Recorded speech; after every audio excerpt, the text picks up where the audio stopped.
is over.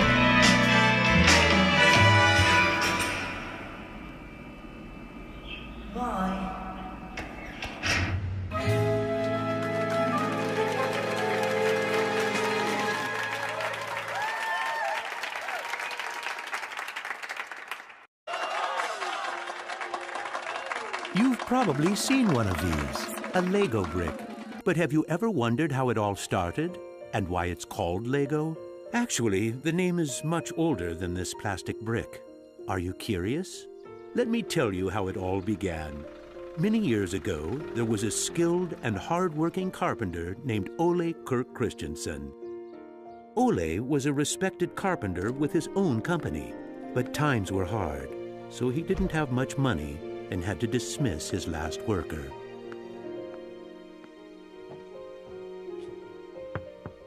Come on in. I've closed down the workshop and packed my things. Thank you. I suppose I'd better write you a paycheck.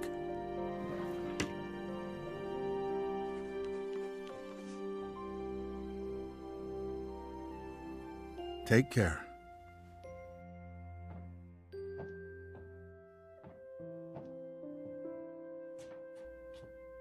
Well, that was the last one. I just didn't imagine that it would come to this. I know. It's hard to understand. But at least now it can't get much worse. But it did get worse. Shortly after, Ole lost his wife. But Ole was a special person. He wasn't the type that gave up. And with the responsibility of his 4 sons, he had to think of something. Ole had gotten an idea. And for him, it never took long to put an idea into action. Ole's little invention made his boys so happy that he thought maybe he should start making toys. Ole decided to give it a try. Luckily, he had saved up a lot of wood from the carpentry production. He could now use it to make toys. Time passed by. And even though Ole was a skilled carpenter and had a good eye for quality and detail, sales were very slow. Luckily, one of his sons, Gottfried, started helping out his dad after school. Together, they just barely managed to keep up the production. Eventually, word began to spread that wooden toys of the finest quality were being made in the little workshop in Billund. One day, a man drove into town, a man who would change Ole's future. He was a wholesaler from Fredericia. I've heard that you're making some very nice wooden toys. Well, one does his best. The wholesaler was very impressed with all the wooden toys and placed a big order before he left. Now there's finally someone who can see the opportunities in what we're doing. Look at this. The wholesaler wants to put a lot of our toys into his store for the holidays. It's going to be a good Christmas this year, but we'll be busy. Now there was a lot to do in the little workshop, and Ole could rehire his former workers. Ole only used the highest quality wood, which was hand-picked and very carefully prepared.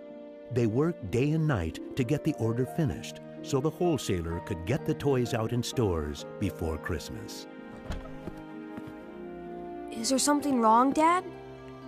I'm afraid that we're in big trouble. In the middle of their work, Ole received a letter saying that the wholesaler had filed for bankruptcy and couldn't buy the toys that he had ordered. But what are you gonna do? What about Christmas? Now we can't even afford food? I'll do it. What are you gonna do, Dad? I'll do it myself. I'll drive around selling the toys. There was no time to lose. Ole packed the car with all the toys and drove off. Ole was a very good toy maker, but was not a very good salesman. He didn't like praising himself or talking about how carefully the toys had been made. But he had to keep trying if he was going to sell anything. This is going to be a blast. Is there anything you're interested in? It looks exciting, but I don't have a lot of money right now. Maybe we could trade and call it even. Well, I would prefer money, but... In the end, he succeeded in selling all the toys. He didn't receive as much money as he had hoped, but the family managed, and they had plenty of food for Christmas. Time passed by, but the toys didn't sell as quickly as they had expected. Ole thought perhaps the company needed a good name. What should it be? It has to be a short word. I want it to convey playing well. In Danish, playing well is called leg godt. What should it be? What should it be? Yeah, if only I could get some sort of a sign.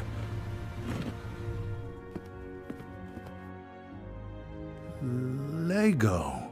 As you can see, Ole himself ended up finding a very suitable name. But what he didn't know was that in Latin, the word Lego means I put together.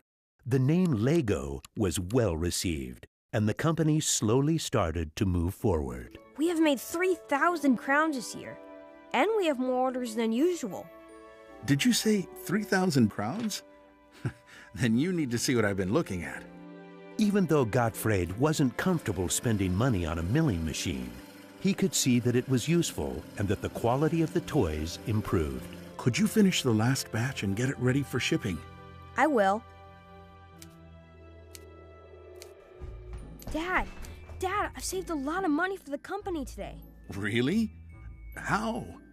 I figured we could save money in the lacquer, so I only coated the ducks twice instead of 3 times. You what?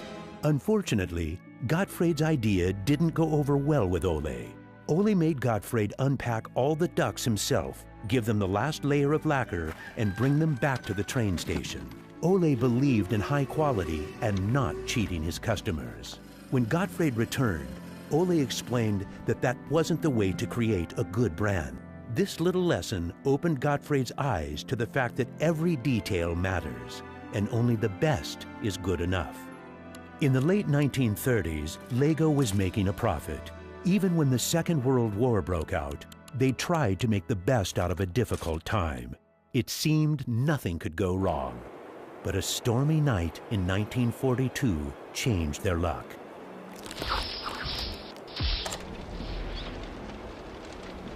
There's a fire! The workshop is on fire! But when the firemen arrived, they were unable to save the workshop. It burned to the ground, and all the drawings and models were destroyed. Ole was beginning to lose hope. All that he had worked for was gone, and he almost lost his company.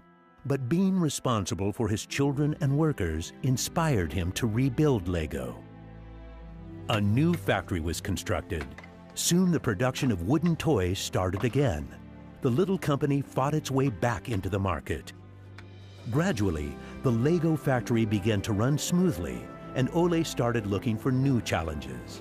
One day, he went to Copenhagen to look at a new machine that had just arrived in Denmark. It was a plastic molding machine, and Ole was very excited about it. Should we buy it? It sure is a good bargain, and it will give us a lot of opportunities. Well, it does sound interesting, but it is a lot of money. I'll take that as a yes. When the plastic molding machine finally arrived, Ole started making little plastic teddy bears and rattles. But he still had the plastic bricks that he had received at the fair. There was something about them that he couldn't stop thinking about. And even though no one else could see the potential in them, Ole decided to redesign and put them into production. But it was when Lego first launched the Gray Ferguson tractor that the plastic toys became a success.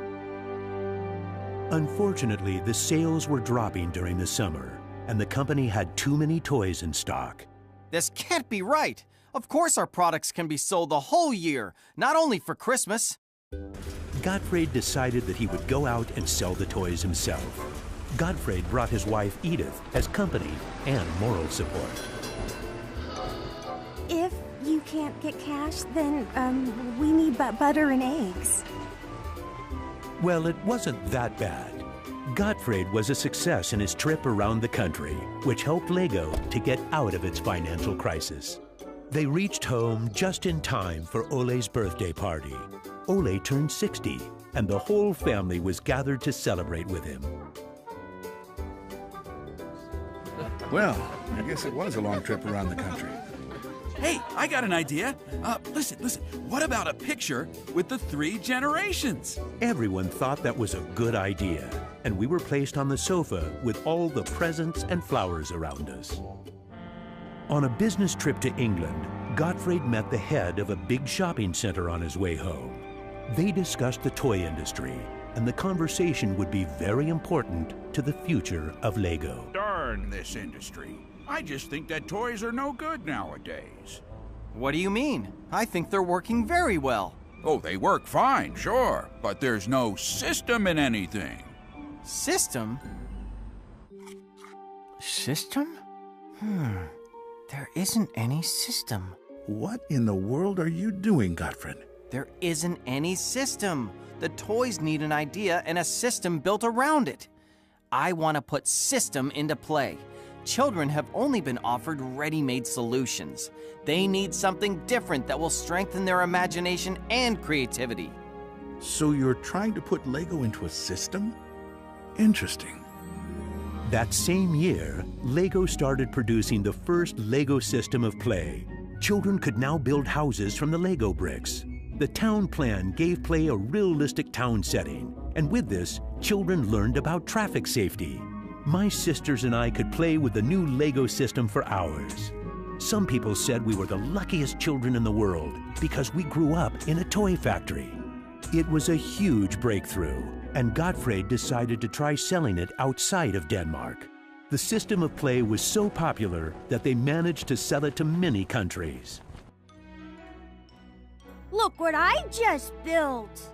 That is really nice, Kel. Even though Lego was meant for only building houses, there was still a lot of opportunities. There was just one problem. I can't lift it up. It keeps falling apart. That made Gottfried wonder. He wanted to find a way to make the Lego bricks stick together, but that was easier said than done.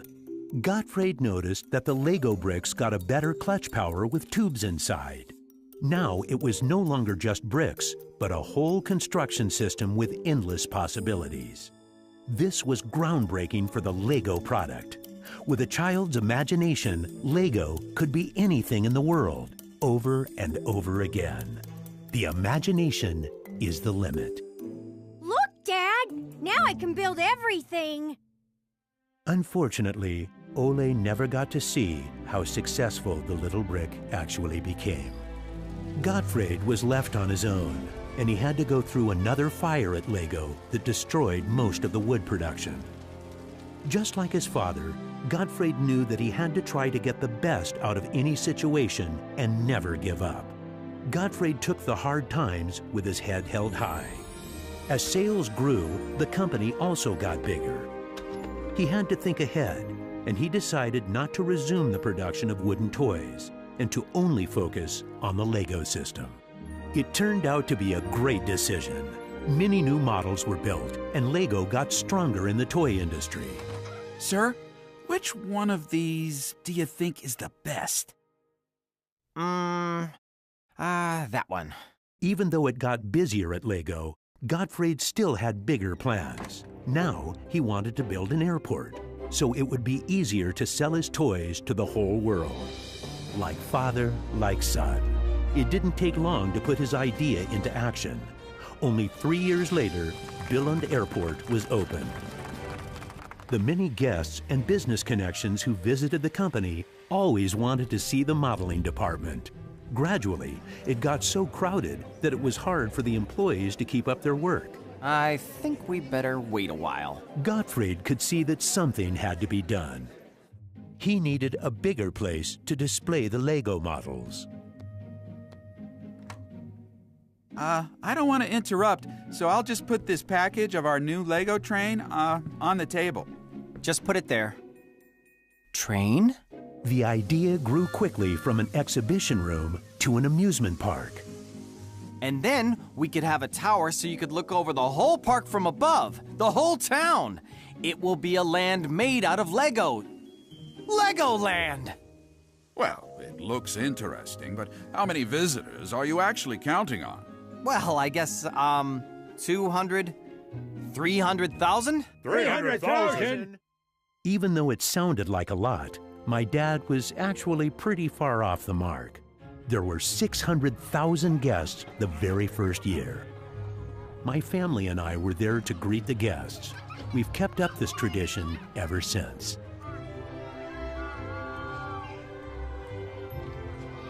Now you know how it all began. Lego wouldn't be what it is today if it hadn't been for my grandfather's sense of quality and search for perfection. My father firmly believed in the endless possibilities of the Lego system. I seek to take the Lego idea even further, encouraging children to explore, experience, and express their own world, a world without limits. And we are still convinced that only the best is good enough, because children deserve the best.